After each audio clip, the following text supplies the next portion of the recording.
রাব্বুল আলামিনের কথা বলার পরে, এই স্বপ্ন দেখানোর পরে ইউসুফ আলাইহিস সালাতু ওয়াস সালাম তার পিতাকে বলে, পিতা গো, আমি স্বপ্নে দেখেছি আকাশের 11টা নক্ষত্র এবং চন্দ্র আর সূর্য আমি ইউসুফকে সেজদা করছে।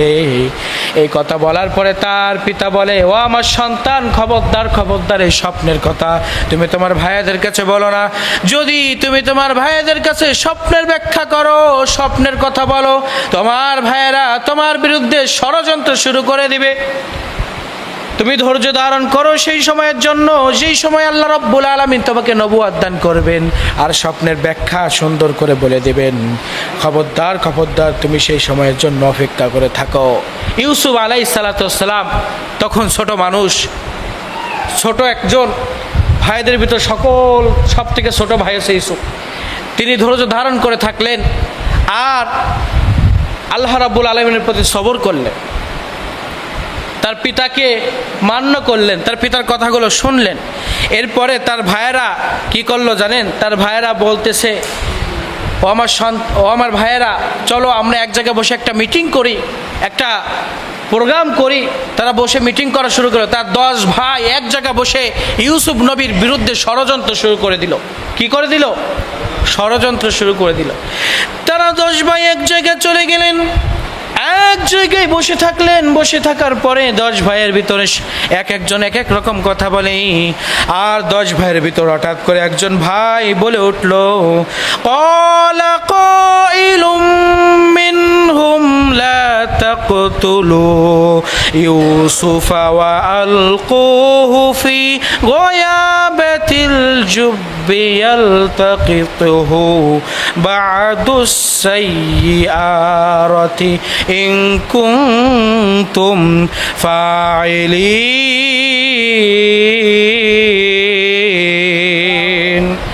তার 10 ভাইয়েরা এক জায়গায় বসে ষড়যন্ত্র শুরু করতেছে যে আমাদের পিতা ইয়াকুব আলাইহিস সালাতু ওয়াস সালাম আমাদের থেকে আমাদের ভাই ইউসুফকে বেশি ভালোবাসে, বেশি মহব্বত করি। ও আমার ভাইয়েরা শোনো, এই ইউসুফকে আমাদের হত্যা করতে হবে। কি করতে হবে? ইউসুফকে হত্যা করতে হবে। তারা ষড়যন্ত্র করলো যে আমরা ইউসুফকে হত্যা করব, তা নাহলে দূরে কোথাও রেখে আসবো। এই কথা যখন বললেন, ইযা ক্বালু লা ইউসুফু ওয়া আখুহু আহাব্বা ইলা আবিনা, তারা 10 ভাইরা বলছে যে আমরা ইউসুফকে হত্যা করে ফেলবো, তা নাহলে কোথাও রেখে আসবো। আর নিশ্চয় আমাদের বাপ আমাদের পিতা কোনো বিভ্রান্তির ভিতরে পড়ে আছে, যে কারণে ইউসুফকে বেশি মহব্বত করে, ইউসুফকে বেশি ভালোবাসে। এখন তাদের ভিতর থেকে তাদের এক ভাই বলছে, ক্বালা কাইলুম মিনহুম লা তাকতুলু ইউসুফা ওয়া আলকুহু ফি গায়াবাতিল জুব।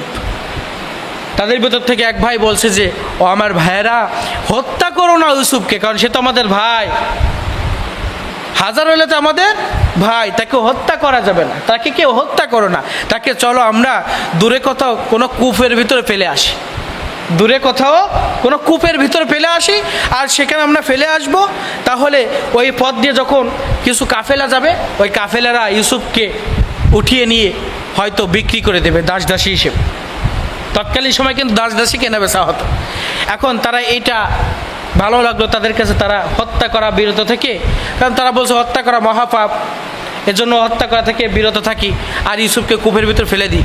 তখন তারা 10 ভাই তার পিতা ইয়াকুবের কাছে গিয়ে বলছে, ও আমাদের পিতা, ও আব্বাজান, আমাদের ভাই ইউসুফকে সুন্দর করে নতুন জামাকাপড় পরিয়ে দেন, আমরা তাকে নিয়ে ঘুরতে যাব। কোথায় ঘুরতে যাব? জামাকাপড় পরিয়ে দিচ্ছে। এখন ইয়াকুব নবী পরাণের ভিতর, মনের ভিতর জানি কেমন কেমন করে। আজহার হলে তো বাপ, তো বেশি মহব্বত যাকে করে, বেশি মহব্বত যাকে করে, তার কোনো বিপদ আপদ হলে বাপ মাই টের পায়, ঠিক কিনা? প্রাণ প্রিয় ভাইরা আমার, এবার তার পিতা ইয়াকুব বলছেন যে না, তোমাদের সাথে ইউসুফকে আমি পাঠাবো না, তোমরা যদি ইউসুফের কোনো ক্ষতি করে বসো।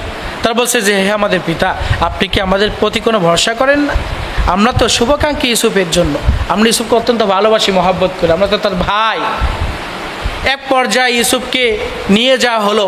যখন তার পিতার থেকে একটু দূরে চলে গেল, তার 10 ভাইয়েরা ইউসুফকে নিয়ে একটু দূরে যাওয়ার সঙ্গে সঙ্গেই ইউসুফের প্রতি অত্যাচার জুলুম শুরু করে দিল। তার 10 ভাইয়েরা ইউসুফকে মারধর শুরু করে দিল, আঘাত করা শুরু করে দিল। এখন ইউসুফ বলছে, এ আমার ভাইয়েরা, তোমরা তো পিতার কাছ থেকে আমাকে সুন্দর কথা বলে এখানে নিয়ে আসলে, মেলায় ঘুরতে নিয়ে যাবে, এখন তোমরা আমার উপর অত্যাচার করছো কেন? আমাকে কেন তোমরা মারছো? আমি কী করেছি, কী অপরাধ করেছি? তার ভাইয়েরা বলছে, ও ইউসুফ, তোমার জন্য আমাদের পিতা আমাদেরকে ভালোবাসে না, তোমাকে বেশি মহব্বত করে, তোমাকে বেশি ভালোবাসে, তোমার জন্য আমরা আদর যত্ন স্নেহ ভালোবাসা থেকে বঞ্চিত হয়ে গিয়েছি, কাজেই এখন আমরা তোমাকে নিয়ে যাচ্ছি, কূপের ভিতর ফেলে দেব। কোথায়? কূপের ভিতর ফেলে দেব। ইউসুফ আলাইহিস সালাতু ওয়াস সালামকে নিয়ে যাওয়া হলো। তার 10 ভাইয়েরা ইউসুফ নবীকে কূপের ভিতর, অন্ধকার এক কূপের ভিতর ফেলে দিল।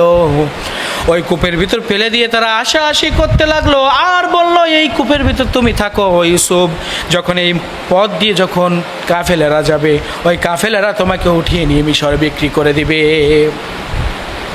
তার 10 ভাইয়েরা চলে গেল। ওই পথ দিয়ে যখন কাফেলা যাওয়া আসা করে, কাফেলারা যাওয়ার পথে ইউসুফ নবীর চিৎকার শুনতে পাই, ইউসুফ নবীকে ওখান থেকে উঠিয়ে নেয়। তার 10 ভাইয়েরা ভেবেছিল ইউসুফ নবীকে কূপের ভিতর যখন ফেলে দিল, ওই কূপের ভিতর ফেলে দেওয়ার পরে তারা ভেবেছিল যখন মিশরে নিয়ে তাকে বিক্রি করে দেওয়া হবে, বিক্রি করে দেওয়ার পরে হয়তো কোনো বাড়ির গোলামি করবে, কোনো বাড়ির চাকরানি করবে, চাকরের মতো খাটবে, খাটতে খাটতে সে অসুস্থ হতে হতেই ওখানেই মারা যাবে। এবার তার পিতাকে সান্ত্বনা তো দিতে হয়। যদি তার পিতা জিজ্ঞাসা করে, ও আমার সন্তানেরা, তোমাদের ভাই ইউসুফ কোথায়? তাকে তো তোমরা সাথে করে নিয়ে গিয়েছিলে, এখন সে কোথায় গেল? তখন তার পিতাকে সান্ত্বনা যাতে দিতে পারে, এই জন্য ইউসুফ নবীর জামাই রক্ত মাখাই নিয়ে তার পিতার কাছে গেল। তার পিতার কাছে গিয়ে রক্ত মাখানো জামাটা দিল আর বলল, হ্যাঁ আমাদের পিতা, আমাদের ভাইকে আমাদের মাল সামানার কাছে পাহারা দিতে রেখে আমরা দৌড় প্রতিযোগিতায় অংশগ্রহণ করেছিলাম, এসে দেখি নেত্রে এসে আমাদের ভাই ইউসুফকে মেরে ফেলে খেয়ে ফেলছে, তার রক্তাক্ত জামাটা আমরা আপনার কাছে নিয়ে এসেছি। দেখেন পিতার মন, দেখেন বাবার মন, দেখেন। পিতা জামাটা হাতে নিয়ে চোখের পানি ঝরায় আর বলে, তোমরা আমার সঙ্গে চিটিং করছো, এটা আমার সন্তানের রক্ত নয়, আমার সন্তান ইউসুফ মারা যায় নাই। আমি পিতা হয়ে বলছি, আমার মন কেমন জানি বলে ইউসুফ বেঁচে আছে এখনো, তোমরা নিশ্চয়ই কোনো ষড়যন্ত্র করেছো আর আমাকে মিথ্যা কথা বলছো। এরপরে ওই কাফেলারা যখন ওখান থেকে যায়, ইউসুফ নবীকে উঠিয়ে নিয়ে মিশরের বাজারে চলে যায়। মিশরের বাজারে তৎকালীন সময় নারী পুরুষ বেচা কিনা হতো। ভাইরা আমার গভীর মনোযোগ দিয়ে শোনেন। ওই মিশরে যখন ইউসুফকে নিয়ে গেল, এত সুন্দর চেহারা, ফুটফুটে নাদুস নুদুস চেহারা, ওই মিশরের বাজারে সকলকার সময় চলে আসলো মিশরের আজিজ, মিশরের বাদশাহ আজিজ আর তার স্ত্রী জোলেখা, এই দুজন চলে আসলো। আসার পরে তারা, জোলেখা বলছে আজিজকে, বাদশাহ আজিজ দেখো না কত সুন্দর নাদুস সুন্দর যে একটা ছেলে, তাকে দেখে মায়ায় পড়ে গেল তার চেহারায়। ওই মিশরের আজিজ তাকে কিনে নিল, অল্প সামান্য কিছু দেরহামের বিনিময় কিনে নিয়ে জুলেখাকে বলছে, হে জুলেখা, এই ইউসুফকে তুমি সম্মানের সঙ্গে বাসায় নিয়ে যাবা এবং নিজের সন্তানের আদর স্নেহ ভালোবাসা দিয়ে বড় করবা। সুবহানাল্লাহ। সম্মান দেওয়ার মালিক কে? সম্মান নেওয়ার মালিক কে? তুমি যাকে চাও সম্মান দাও, সুখেরই আবেগে তার জীবন রাঙাও। তুমি যাকে চাও সম্মান দাও, সুখেরই আবেগে তার জীবন রাঙাও। সুখ দিয়ে পরিপূর্ণ সুন্দরভাবে চলাফেরার ব্যবস্থা যিনি করে দেন তিনি কে? ওই আল্লাহ তাআলার ইবাদত করলে আমাদেরকে তিনি সুখ দেবেন কিনা বলেন? প্রাণপ্রিয় ভাইয়ারা, তাহলে ইউসুফ আলাইহিস সালাতু ওয়াস সালামকে মিশরের বাদশাহ আজিজ কিনে নিয়ে গেল বাসায়। সম্মানের সঙ্গে লালন পালন হতে হতে জোলেখা যত ইউসুফকে দেখে তত তার মায়ায় পড়ে যায়, যত দেখে তত তার মায়ায় পড়ে যায়। এখানে অনেক বক্তারা আছে, অনেক আলেম ওলামা আছে, তারা এই ঘটনাটিকে এমনভাবে সাজিয়ে বলে যেন ইউসুফ আর জোলেখার এত প্রেম কাহিনী ছিল, যেন ইউসুফ নিজে থেকে সাথে সাথে প্রেম করেছিল জুলেখার সাথে। এই কাদায় বলে না, কথা বলেন না কেন? এই কাদায় তো নিয়ম না, এটাকে তো নিয়ম না, এটা তো এই কায়দায় হবে না। এটা হবে ইউসুফকে জুলেখা লালন পালন করেছে সন্তানের মতো, ইউসুফ যত বড় হয় ইউসুফের চেহারা তত নুরানি হয়। সুবহানাল্লাহ বলবেন না? এই চেহারা দেখে ওই জুলেখা তার প্রেমে তার মায়ায় পড়ে যায়। এত অত্যন্ত চেহারা ইউসুফকে আল্লাহ রাব্বুল আলামিন যেমন চেহারা ছিল দিয়েছিল, গোটা পৃথিবীর অর্ধেক চেহারা ইউসুফকে দিয়েছিল। বলি সুবহানাল্লাহ। এত চেহারা তাকে দিয়েছিল।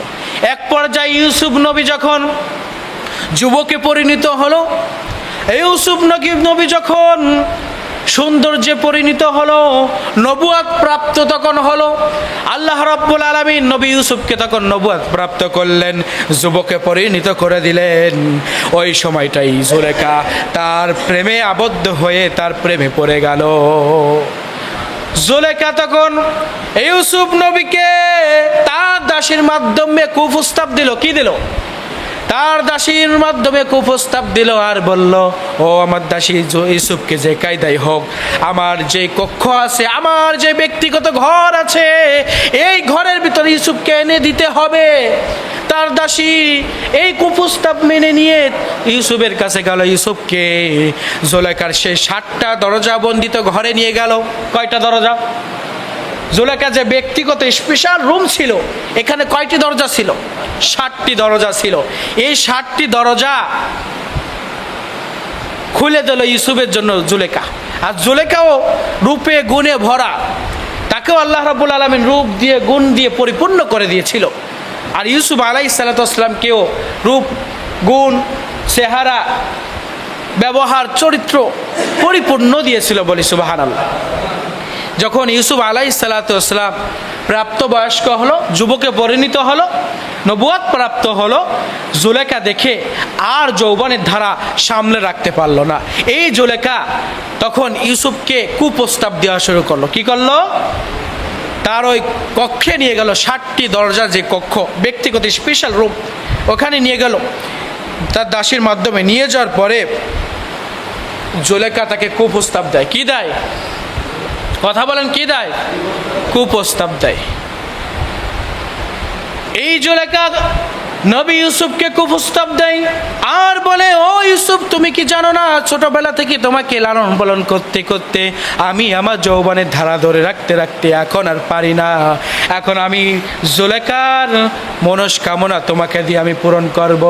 নাউজুবিল্লাহ বলেন। আসলে ইউসুফ তো একজন নবী, কথা বলেন না কেন? আর তখন সে কি হয়েছে?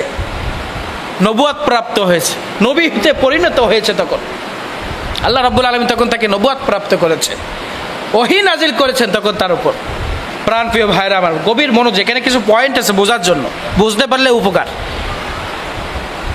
জুলেখা ইউসুফকে তার ওই রুমের ভিতর ঢুকিয়ে 7টি দরজায় কি করে দিল? বন্ধ করে দিল। প্রত্যেকটা দরজা বন্ধ করে তালা লাগিয়ে দিল। আর ইউসুফকে ভিতরে ডেকে নিল। ডেকে নিয়ে জুলেখা বলতেছে, ও ইউসুফ, আমার যৌবন, আমার মনস্কামনা, আমার যৌবনের চাহিদা আমি এখন তোমাকে দিয়ে মিটাবো। নাউজুবিল্লাহ বলে। তোমাকে দিয়ে পূরণ করবো। নাউজুবিল্লাহ বলে। এইবার ইউসুফ নবী বলছে, হে জুলেখা, তুমি আল্লাহকে ভয় করো। কাকে ভয় করো? আল্লাহকে ভয় করো। এখানে কিছু কিছু মুফাসসিরিনগণ বর্ণনা করেছেন, ব্যাখ্যা করেছেন যে যখন জুলেখা ইউসুফকে কুপ্রস্তাব দিয়েছিল, তখন ইউসুফ নবী সামনে আল্লাহ রাব্বুল আলামিন তার পিতা ইয়াকুব নবীর চেহারার আকৃতি দাঁড় করিয়েছিল। আবার অন্য একটা বর্ণনায় আছে যে মিশরের বাচ্চা আজিজের চেহারা বর্ণনা আল্লাহ রাব্বুল আলামিন তার সামনে এসে এনে দাঁড় করিয়েছিল। আরেকটা বর্ণনায় আছে আল্লাহ রাব্বুল আলামিন ইত্তাকুল্লাহ, ইউসুফ নবীর দিলে প্রাণে যিনি তার ভয় ঢুকিয়ে দিলেন, তিনি কে? জোরে বলতে হবে, তিনি কে? আল্লাহ রাব্বুল আলামিন ইউসুফ নবীর দিলে প্রাণে অন্তরে কলবে আল্লাহ তাআলার ভয় ঢুকিয়ে দিলেন। বিদায় ইউসুফ নবী বলল, হে জুলেখা, আমি আল্লাহকে ভয় করি, তুমিও আল্লাহকে ভয় করো। এই কুপ্রস্তাব আমি মানিয়ে নিতে পারবো না, এই কুপ্রস্তাবে আমি রাজি না। এবার জুলেখা বলতেছে, তুমি যদি রাজি না হও এখান থেকে বেরোতে পারবা না। আর তুমি যদি রাজি না হও আমি তোমাকে অপবাদ দিব, দিয়ে মিশর সারা করব, মিশরের জেলখানায় তোমাকে আমি বন্দি করে রাখবো। প্রাণপ্রিয় ভাইরা আমার, জুলেখা যখন এই কথা বলল, বলার পরে তাকে ঘরের ভিতর বন্দি করলো। ক্বালা মাআযাল্লাহি ইন্নাহু রাব্বি আহসানা মাসওয়া। জুলেখা ইউসুফকে ঘরে বন্দি করে কুপ্রস্তাব দেওয়ার পরে ইউসুফ নবী বলছে, তোমরা হে জুলেখা তুমি আল্লাহকে ভয় করো, আমিও আল্লাহকে ভয় করি। তুমি যদি আল্লাহকে ভয় না করো তাহলে ধ্বংস হয়ে যাব আমরা। এই যে ভয়, এই যে ভয়, ওই মুহূর্তে ওই সিচুয়েশন থেকে একটা পুরুষ ব্যক্তি একটা নারীর থেকে ফিরে আসা কিন্তু কঠিন ব্যাপার। কথা বলেন, কথা বলেন। একটা নারী এই কুপ্রস্তাব থেকে একটা পুরুষ ফিরে আসা কিন্তু কঠিন ব্যাপার। কিন্তু ওই মুহূর্তে ইউসুফের দিলে যিনি ভয় পয়দা করে দিয়ে ইউসুফকে যিনি ভয় দেখিয়েছিলেন তিনি কে? আল্লাহর ভয় যদি আমাদের দিলে থাকে ইউসুফের মতো, আমরাও ইমানের পরীক্ষায় পরিপূর্ণ সফল কাম হতে পারবো। ঠিক কিনা বলেন? ইউসুফ নবী বললেন, হে জুলেখা আল্লাহকে ভয় করো, আমিও আল্লাহকে ভয় করি। জুলেখা বলল, আমার কুপ্রস্তাব তোমাকে মেনে নিতে হবে, তা নাহলে এখান থেকে বেরোতে পারবা না, অপবাদ দিয়ে তোমাকে খেদিয়ে দেব। এরপরে ইউসুফ আলাইহিস সালাতু ওয়াস সালাম চোখ বুঝলেন আর মহান রবের কাছে ক্ষমা চাইতে লাগলেন। আর আল্লাহকে বলেন, ওগো আল্লাহ, ওগো মালিক, আমি যে বিপদে পড়েছি এই বিপদ থেকে একমাত্র আপনি আর রব আমাকে হেফাজত করতে পারেন। ওগো আমার রব, ওগো আমার মালিক, এই যে কঠিন মহাময় বিপদ থেকে এখন আপনি ছাড়া আর আমাকে কেউ হেফাজত করতে পারে? ও আমার রব, আপনি আমাকে হেফাজত করেন, এই জুলেখার কুপ্রস্তাব থেকে আমি রেহাই পেতে চাই। রব্বুল আলামিন ওহী নাজিল করে ডাক দিয়ে বলেন, ও আমার ইউসুফ, হে আমার ইউসুফ, তুমি পেছনে ঘুরে তাকাও, দরজার দিকে ঘুরে তাকাও। তুমি হয়তো মনে মনে ভাবতে পারবা এই দরজার দিকে ঘুরে তাকাই আমি কি করবো, কারণ দরজাগুলো বন্ধ। ও আমার নবী ইউসুফ, তুমি দরজার দিকে ঘুরে তাকাও আর আমি আল্লাহর নাম নিয়ে দৌড় শুরু করে দাও, দরজা খুলে দেওয়ার দায়িত্ব আমি আল্লাহ। সুবহানাল্লাহ, একটু জোরে বলবেন না? ইউসুফ নবী ঘুরে তাকালেন দরজার দিকে এবং দৌড় শুরু করে দিলেন আল্লাহর হুকুমে। আর প্রত্যেকটা দরজার কাছে যায়, আল্লাহ রাব্বুল আলামিন এক একটা দরজা খুলে দেয়। সুবহানাল্লাহ বলবেন না? এই যে মুজিজা, এই যে ক্ষমতা, এই ক্ষমতায় মুজিজা দেখা এবং এই ক্ষমতা পাওয়া কি চারটেখানিক ব্যাপার? কথা বলেন না কেন? এই পৃথিবীতে সব থেকে কঠিন কঠিন বড় বড় পরীক্ষা আল্লাহ রাব্বুল আলামিন নিয়েছেন নবীদের। কথা বলেন না কেন? সব থেকে কঠিন পরীক্ষা কাদের নিয়েছেন? নবীদেরকে নিয়েছেন রব্বুল আলামিন। এরপরে যাদের নিয়েছেন তাদের ইমানের উপর ভিত্তি করে তাদের পরীক্ষা আল্লাহ নিয়েছেন। যার ইমানের পাওয়ার যতটুকু তার পরীক্ষাও ততটুকু আল্লাহ নিয়েছেন। ইমান অনুযায়ী বান্দার পরীক্ষা আল্লাহ নেয়। ইউসুফ নবী দৌড় শুরু করলেন দরজার দিকে, এক একটা দরজা খুলে যায়। ইউসুফ নবী দৌড়ে প্রত্যেকটা দরজা পার হয়ে যায়। সর্বশেষ দরজা যখন মিশরে আজিজ ওইখানে দাঁড়ান, দরজা খুলবে। এর মধ্যেই ইউসুফ নবীও দরজার কাছে। জুলেখা ইউসুফ নবীর পেছন থেকে জামাটা টেনে ধরছে, ছিঁড়ে গেছে, দরজাটাও খুলে গেছে। মিশরের বাদশাহ আজিজ, ওই জুলেখার স্বামী যে ওইখানে দাঁড়ানো, সে দেখো অবাক। এর মধ্যে জুলেখা ইউসুফ নবীর বদনাম শুরু করে দিল যে, বাদশাহ আজিজ, তুমি যাকে লালন পালন করছো, খাওয়াইয়া পড়াইয়া সন্তানের মতো লালন পালন করে এত বড় করছো, সেই ইউসুফ আমার দেহ, আমার শরীর, আমার ওপরে নজর দিয়ে আমাকে কুপ্রস্তাব দিয়েছে, আমাকে দর্শন করতে চেয়েছে। মিশরে আজিজের বাদশার মাথা হিট হয়ে গেল। এখন কি হবে? এখন তো ইউসুফের পরে একটা প্রেশার আসবে নাকি? কথা বলেন না কেন? এখন ইউসুফকেও দোষী সমর্থ করতে চাচ্ছে না জুলেখা? কথা বলেন। এখন ইউসুফ তো একটা বিপদের ভিতর আছে, একটা বিপদ থেকে তো দৌড়ে পালাইছে, সমস্ত দরজাগুলো খুলে যায়, দৌড় মারে দরজাগুলো আপনি খুলে যায়। এই করতে করতে প্রথম দরজার কাছে যখন চলে গেল, মিশরের বাদশাহ আজিজ সামনে দাঁড়ানো, তার কাছে জুলেখা এবার অপবাদ দিচ্ছে ইউসুফ নবীর নামে, নালিশ করতেছে যে ইউসুফ আমাকে কুপ্রস্তাব দিয়েছে, আমাকে দর্শন করতে চেয়েছে।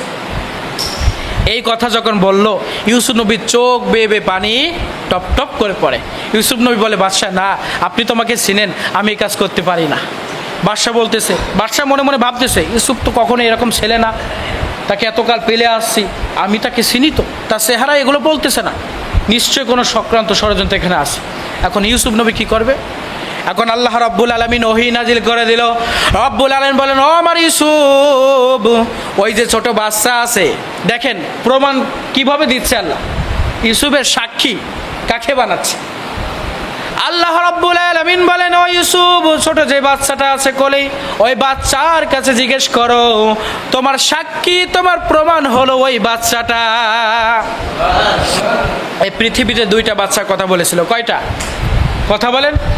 একটা হচ্ছে এই ইউসুফ নবীর সময় সাক্ষী দিয়েছিল, আর একটা হচ্ছে মারিয়াম আলাইহিস সালাতু ওয়াস সালামের সময় সাক্ষী দিয়েছিল। প্রাণপ্রিয় ভাইয়েরা, তাহলে ইউসুফ নবী যখন দোষী সামর্থ্য হলো, তখন ইউসুফ আলাইহিস সালাম বলছে, হে মিশরের বাদশাহ আজিজ, আপনি এই বাদশার কাছে জিজ্ঞেস করে বাচ্চা সঠিকটা জান, বাদশাই আমার সাক্ষী দেব। আর সবাই অবাক হয়ে গেল, বাচ্চা, 3 মাসের বাচ্চা কিভাবে কথা বলবে? ইম্পসিবল, এই বাচ্চা কিভাবে কথা বলতে পারে? মাত্র 3 মাসের বাচ্চা, তো কথা বলার কোনো সুযোগ ক্ষমতা নাই। কিন্তু ওরা জানে না, আল্লাহ যদি ক্ষমতা দেয়, এই ক্ষমতা নেওয়ার কারোর অধিকার নাই। এবার ওই বাচ্চার কাছে জিজ্ঞেস করলে বাচ্চাটা বলতেছে, মিশরের বাদশা আজিজ, কান খুলে শুনে রাখো, যদি তুমি দেখো ইউসুফের জামা পিছন দিক থেকে ছেঁড়া, তুমি বুঝবা তোমার স্ত্রী জুলেখা দোষী, সে নিজে কুপ্রস্তাব দিয়ে ইউসুফকে এখানে আনছিল।